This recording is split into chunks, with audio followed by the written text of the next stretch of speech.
কোনো কোনো দেশের শক্তির কথা বললে আমাদের চোখে ভেসে ওঠে ট্যাঙ্ক, মিসাইল কিংবা আধুনিক কোনো মারণাস্ত্রের ছবি। কিন্তু মানচিত্রের দিকে তাকালে আপনি এমন এক ছোট্ট দ্বীপরাষ্ট্রের দেখা পাবেন যাদের সবচেয়ে শক্তিশালী বাহিনীর হাতে নেই কোনো বন্দুক। তাদের পরনে যুদ্ধের ইউনিফর্মের বদলে থাকে ধবধবে সাদা অ্যাপ্রন, আর কাঁধে রাইফেলের বদলে ঝোলানো থাকে একটা স্টেথোস্কোপ। ৬০ বছরেরও বেশি সময় ধরে যুক্তরাষ্ট্রের নিশ্ছিদ্র অর্থনৈতিক অবরোধের মুখে টিকে থাকতে কিউবা কোনো পারমাণবিক বোমা বানায়নি, তারা বানিয়েছে এক বিশাল সাদা পোশাকের সেনাবাহিনী। এই গল্পের শুরু কিন্তু খুব একটা সহজ ছিল না। ১৯৫৯ সালের কিউবান বিপ্লবের পর দেশটির প্রায় অর্ধেক চিকিৎসকই দেশ ছেড়ে চলে গিয়েছিলেন। একরকম পঙ্গু হয়ে পড়া সেই স্বাস্থ্য ব্যবস্থাকে টেনে তুলতে তৎকালীন নেতা ফিদেল কাস্ত্রো এবং চে গাভারা এক ঐতিহাসিক সিদ্ধান্ত নিলেন। তারা ঘোষণা করলেন, স্বাস্থ্যসেবা কোনো পণ্য নয়, এটি প্রতিটি নাগরিকের মৌলিক মানবাধিকার এবং রাষ্ট্রের প্রধান দায়িত্ব। এই লক্ষ্য পূরণে তারা চিকিৎসা শিক্ষাকে সম্পূর্ণ বিনামূল্যে করে দেন এবং নতুন ডাক্তার তৈরির জন্য university of Havana medical school পুনরায় চালু করেন। বিপ্লবের ঠিক পরের বছর অর্থাৎ ১৯৬০ সালে কিউবা শুরু করে গ্রামীণ চিকিৎসা সেবা বা আরএমএস। এই কর্মসূচির অধীনে নতুন ডাক্তারদের জন্য দুর্গম এলাকায় গিয়ে সেবা দেওয়া বাধ্যতামূলক করা হয়। এরপর ৮০ দশকে তারা নিয়ে আসে ফ্যামিলি ডাক্তার এবং নার্স প্রোগ্রাম। এটি ছিল এক বৈপ্লবিক পদক্ষেপ। প্রতিটি পাড়ায় একজন ডাক্তার ও একজন নার্সকে নিয়োগ করা হলো, যাদের কাজ ছিল ওই এলাকার নির্দিষ্ট ৩০০টি পরিবারের স্বাস্থ্যের সার্বক্ষণিক দেখভাল করা। এই যে পাড়ায় পাড়ায় শক্তিশালী প্রাথমিক স্বাস্থ্যসেবা নেটওয়ার্ক গড়ে তোলা হলো, এটাই পরবর্তীতে কিউবার বিশ্বজয়ের প্রধান হাতিয়ার হয়ে ওঠে। তবে ৯০-এর দশকের শুরুতে এক বিশাল ধাক্কা আসে কিউবার অর্থনীতিতে। সোভিয়েত ইউনিয়নের পতনের ফলে কিউবা তাদের সবচাইতে বড় দাতা ও বন্ধুকে হারায়। শুরু হয় চরম অর্থনৈতিক সংকট। ঠিক সেই মুহূর্তে কিউবা তাদের চিকিৎসাকে নিছক সেবা থেকে অর্থনৈতিকভাবে টিকে থাকার প্রধান মাধ্যম হিসেবে বেছে নেয়। সোভিয়েত অনুদান বন্ধ হয়ে যাওয়ায় তারা তাদের দক্ষ চিকিৎসা কর্মীদের বিদেশে পাঠানোর বিনিময়ে বৈদেশিক মুদ্রা অর্জনের কৌশল গ্রহণ করে। কিউবা কেবল ডাক্তার পাঠিয়ে শান্ত থাকেনি, তারা তাদের চিকিৎসা গবেষণাকে আন্তর্জাতিক মানে নিয়ে যেতে উদ্ভাবন করে এক বিশেষ পদ্ধতি, যার নাম ক্লোজড সাইকেল। এই পদ্ধতিতে গবেষণা থেকে শুরু করে উৎপাদন এবং আন্তর্জাতিক বাজারজাতকরণ সবই সম্পন্ন হয় একটি মাত্র প্রতিষ্ঠানের ছাতার নিচে। ১৯৯০ থেকে ১৯৯৬ সালের মধ্যে চরম অর্থকষ্টের মাঝেও কিউবা সরকার প্রায় $১০০ কোটি বিনিয়োগ করে হাভানায় গড়ে তোলে সায়েন্টিফিক পোল বা বায়ো ক্লাস্টার। আর এখান থেকে তারা মেনিনজাইটিস বি ভ্যাকসিনের মতো যুগান্তকারী আবিষ্কার করে। শুধু তাই নয়, ডায়াবেটিক ফুড আলসারের চিকিৎসায় তাদের আবিষ্কৃত হেবারপ্রোট পি ওষুধটি এখন বিশ্বের ৫০টিরও বেশি দেশে জীবন বাঁচাচ্ছে। কিউবা মূলত ৩টি ভিন্ন উপায়ে তাদের এই চিকিৎসা ব্যবস্থাকে বিশ্বে ছড়িয়ে দিয়েছে। প্রথমটি হলো তাদের সবচেয়ে আলোচিত তেলের বিনিময়ে ডাক্তার চুক্তি।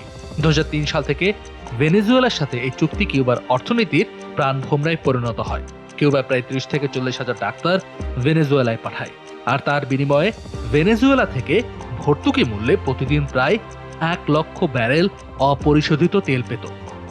তবে আমেরিকা ভেনেজুয়েলার তেলের খনিগুলো দখল করার পর সেই ব্যবস্থায় এসেছে একটি বড় ধাক্কা।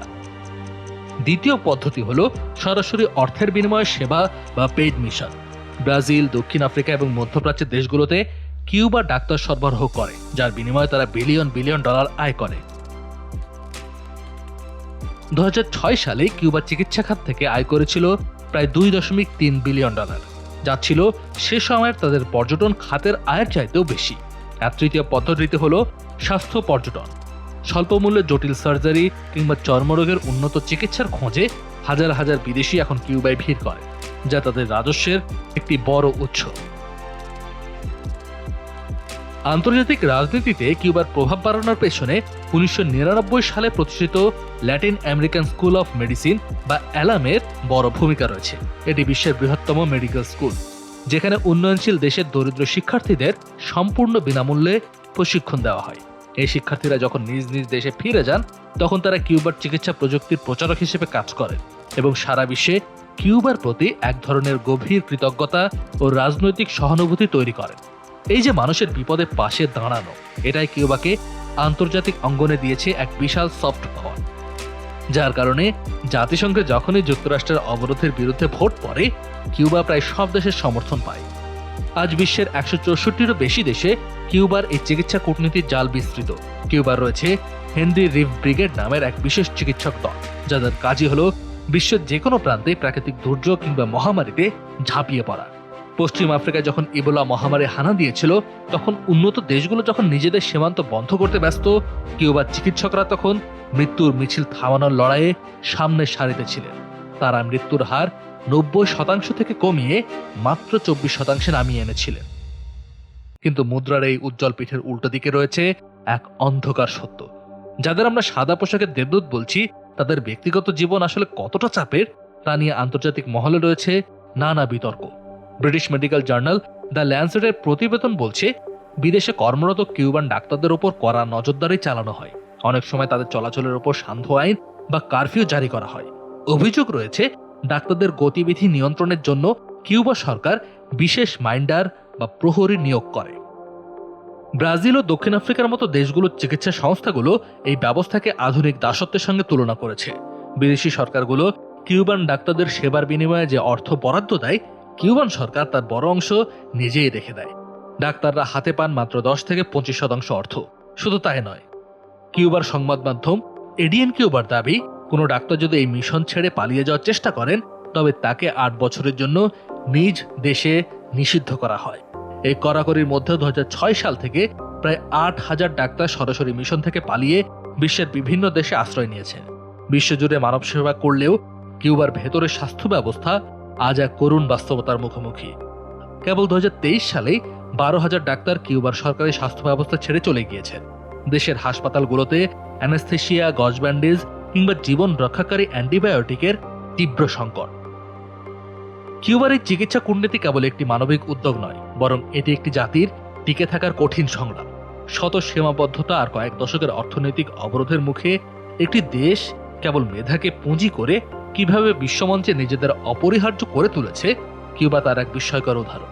তবে দেশের ভেতরের এই সংকট আর ডাক্তারদের এই আত্মত্যাগ কতদিন এই সফলতাকে টিকিয়ে রাখবে তা নিয়ে প্রশ্ন রয়েই যায়। গৌরবের এই চিকিৎসা কূটনীতি কি পারবে কিউবার সাধারণ মানুষের জন্য প্রয়োজনীয় ওষুধের ব্যবস্থা করতে? এই প্রশ্নের উত্তরের মধ্যে লুকিয়ে আছে কিউবার ভবিষ্যতের চাবিকাঠি। কাজী নিশাদ, যমুনা নিউজ।